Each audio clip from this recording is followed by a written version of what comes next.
Social media पर viral ये तस्वीर जरूर आपकी आंखों के सामने से भी गुजरी होगी। ये उन मासूम बच्चियों की कब्र है जिनके स्कूल पर बम गिराकर अमेरिका और इजराइल ने मार डाला था। ये उन बच्चियों की तस्वीरें हैं जिनकी उम्र महज 6 से 12 साल की थी। एक दो नहीं, 180 मासूम बच्चियों का कत्ल कर दिया गया। अब एक हफ्ते के बाद यूएन को याद आ रहा है कि उसका वजूद भी है। यूएन की स्थापना दूसरे विश्व युद्ध के बाद शांति और सहयोग बनाने के लिए की गई थी। ये युद्धों को रोकने, मानवीय सहायता प्रदान करने और मानव अधिकारों की रक्षा के लिए काम करता है। तो अब फाइनली यूएन अचानक एक्शन में आ गया है। दोस्तों, 180 मासूमों को मौत के घाट उतारकर दुनिया के लिए दुआ करने का ढोंग करने वाले ट्रंप का खेल आखिरकार उल्टा पड़ता हुआ दिखाई दे रहा है। वहीं दूसरी तरफ ईरान जंग में अमेरिका को घुटने टेकने पर मजबूर करता हुआ दिखाई दे रहा है। अब ट्रंप न सिर्फ बुरा फंसते हुए दिख रहे हैं, बल्कि वो नेतन्याहू जो ग्रेट इजराइल बनाने की सोच रहे हैं, अचानक उनका सपना चकनाचूर हो गया है। दोस्तों, सबसे पहले बात ट्रंप के उस खास दुआ की जिसकी वीडियो कल से सोशल मीडिया पर वायरल हो रही है। इस पर एक दो नहीं बल्कि हजारों रिएक्शन हैं। किसी का मानना है कि ट्रंप डर गए हैं और अब दुआ का सहारा ले रहे हैं, तो किसी का दावा है कि अब ट्रंप नबियों की नकल कर रहे हैं और साबित करना चाहते हैं कि वो दुनिया में अमन और चैन के लिए दुआ कर रहे हैं। लेकिन सच ये है कि वो ये सब सिर्फ एक ढोंग कर रहे हैं, दिखावा कर रहे हैं, क्योंकि ट्रंप सिर्फ ईरान में हो रही हजारों लोगों की मौत के जिम्मेदार नहीं है, बल्कि वो गजा के कत्लेआम में भी बराबर के शरीक हैं। इसलिए इनकी ये दुआ सिर्फ और सिर्फ एक ढोंग ही है, क्योंकि ताकत के नशे में ट्रंप दुआ के बहाने दुनिया को चिढ़ा रहे हैं। लेकिन कहते हैं कि ऊपर वाले के घर में देर है, अंधेर नहीं। वक्त आने पर सबका हिसाब होता है और शायद ट्रंप और अमेरिका के हिसाब का दौर शुरू हो गया है, क्योंकि ईरान ने जिस बहादुरी के साथ लड़ना शुरू किया है और जंग के पहले 7 दिन में ही जिस तरह से लड़ा है, उससे पूरी दुनिया में खलबली मच गई है। क्योंकि ईरान सिर्फ अमेरिका और इजराइल के खिलाफ नहीं लड़ रहा, बल्कि मिडिल ईस्ट के 11 देश, नाटो के कम से कम 6 देश और कुर्दों से लड़ाई कर रहा है।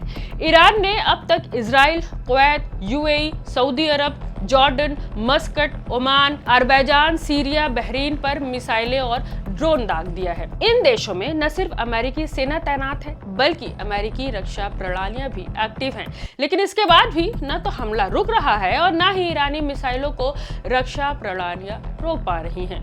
इस बीच मिडिल ईस्ट के देशों को बचाने के लिए यूरोप की न सिर्फ सेना आ चुकी है, बल्कि फ्रांस, ब्रिटेन, इटली, स्पेन समेत कई देश अपनी रक्षा प्रणालियां भी मिडिल ईस्ट के देशों को तेजी से भेज रहे हैं, वहां पे एक्टिव कर रहे हैं।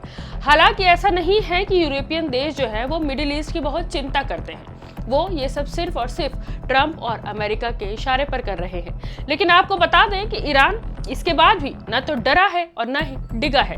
ईरान बहुत ही बहादुरी से लड़ रहा है। सोचिए, सुपर पावर अमेरिका, इजराइल और नाटो के कई ताकतवर देश ईरान के खिलाफ हैं, लेकिन इसके बाद भी ईरान का बाल बांका नहीं कर पा रहे हैं।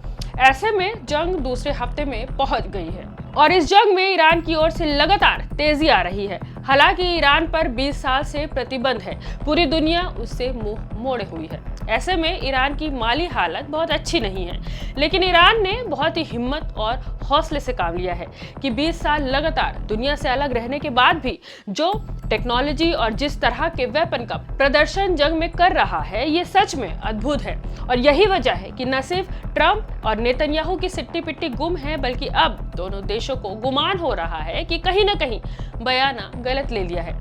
खास तौर से ट्रंप का हाल बुरा है। एक और जहां अमेरिका में ये सर्वे सामने आ गया है कि 75% जनता ये नहीं चाहती कि अमेरिका ईरान से जंग लड़े, तो वहीं दूसरी ओर जिस ईरान की जंग को ट्रंप और नेतन्याहू मानकर चल रहे थे कि ईरान के सुप्रीम लीडर अली खामनेई के मरने के बाद खत्म हो जाएगी, अब दोनों का ये गुमान भी खत्म हो गया है। वैसे अमेरिका दावा कर रहा है कि 7 दिन में पूरा ईरान का हवाई क्षेत्र जो है वो फतेह कर लेगा, लेकिन सच ये है कि ईरान को जीतना इतना भी आसान नहीं है।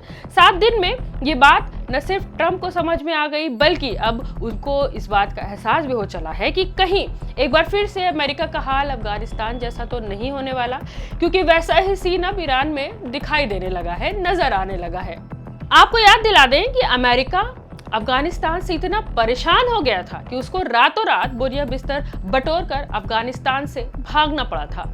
अब ईरान में कुछ ऐसा ही होने वाला है और यही बात कहीं ना कहीं ट्रंप को जोर का झटका दे रही है, क्योंकि एक और खुद अमेरिकी लोग इससे नाराज हैं कि क्यों इजराइल के लिए अमेरिका अपने टैक्स पेयर का पैसा बर्बाद कर रहा है। ऐसे में ट्रंप जो हैं वो दोहरी मार के जाल में फंसते हुए दिखाई दे रहे हैं। एक तरफ ईरान है तो दूसरी ओर खुद ट्रंप के अमेरिका के लोग। हालांकि इस सब के बीच एक चौंका देने वाली खबर भी सामने आई है। अचानक यूएन ईरान इजराइल अमेरिका की जंग के बीच में एक्टिव हो गया है। इसकी वजह है 180 बच्चियों पर गिराए गए बम। आपको बता दें कि 28 फरवरी की वो काली सुबह जब अमेरिका और इजराइल ने ईरान पर पहला हमला किया था तो ईरान के मिनाब शहर में शजरे तैयबा गर्ल्स स्कूल पर बम गिराए गए। तब सिर्फ एक इमारत नहीं गिरी बल्कि इंसानी वजूद की बुनियाद हिल गई। 180 मासूम बच्चियां जो अभी दुनिया के अंदाज से रूबरू हो रही थी अब दुनिया में नहीं रही। उनके खून में सने बस्ते, उनकी किताबें, उनकी मासूम मुस्कुराहटें मलबे के नीचे दफन हो गई। यूएन इसको लेकर सख्त एक्शन में है। देर से ही सही लेकिन संयुक्त राष्ट्र अब गहरी नींद से जाग गया है। यूएन के एक्सपर्ट्स ने इस हमले को इंसानियत के खिलाफ और घिनौना अपराध करार दिया है। यूएन कह रहा है कि पूरे मामले की निष्पक्ष और इंडिपेंडेंट जांच होगी। और उंगली किसकी तरफ उठ रही है? सीधे तौर पर वॉशिंगटन और तेल अवीव की तरफ। यूएन ने साफ कह दिया है कि जिसने भी ये किया है उसे जिम्मेदारी लेनी होगी और इसका अंजाम भुगतने के लिए तैयार रहना पड़ेगा। दोस्तों, ये कोई मामूली बात नहीं है। पहली बार बीच जंग में अमेरिका को इतनी बुरी लंका लगने वाली है। सबूत इशारा कर रहे हैं कि वो बम अमेरिका ने ही गिराया था। अब दुनिया पूछ रही है कि क्या ट्रंप और नेतन्याहू का अहंकार मासूम बच्चों की जान से भी बड़ा हो गया है? ऐसे में बड़ा सवाल ये है कि क्या ट्रंप का मैक्सिमम प्रेशर वाला फॉर्मूला अब मैक्सिमम मर्डर में बदल चुका है और नेतन्याहू वो तो इस आग में घी डालने का कोई मौका नहीं छोड़ रहे हैं। क्या इन्हें आईना दिखाने वाला कोई नहीं है? लेकिन यूएन ने अब ये कहना शुरू कर दिया है कि वो मासूमों पर बम गिराने वाले पर कड़ी कार्रवाई करेगा। मासूमों को स्कूल पर बम गिराने वाले को सजा दी जाएगी।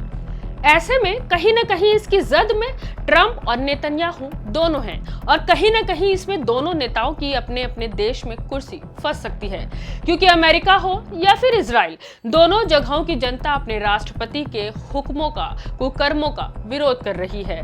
सवाल ये है कि क्या इन 180 मासूम बच्चों को इंसाफ मिलेगा? क्या वो लोग जिन्होंने कि स्कूल को शमशान बना दिया कटघरे में खड़े होंगे? जवाब तो आने वाला वक्त ही देगा। लेकिन एक बात तय है कि इतिहास इस हमले को कभी माफ नहीं करेगा और उन्हें भी नहीं जिन्होंने इन नन्ही बच्चियों के कत्ल पर खामोशी साधी हुई है। आप क्या सोचते हैं? क्या अमेरिका और इजराइल अपनी इस गलती की सजा भुगतेंगे या फिर दुनिया में जिसकी लाठी उसी की भैंस का निजाम चलता रहेगा? कमेंट में अपनी राय जरूर बताएं। इस वीडियो को शेयर करें ताकि सच दुनिया के हर कोने तक पहुंचे। आप देख रहे थे रिपोर्टर मैडम और मैं हूं आपके साथ रूबान साई।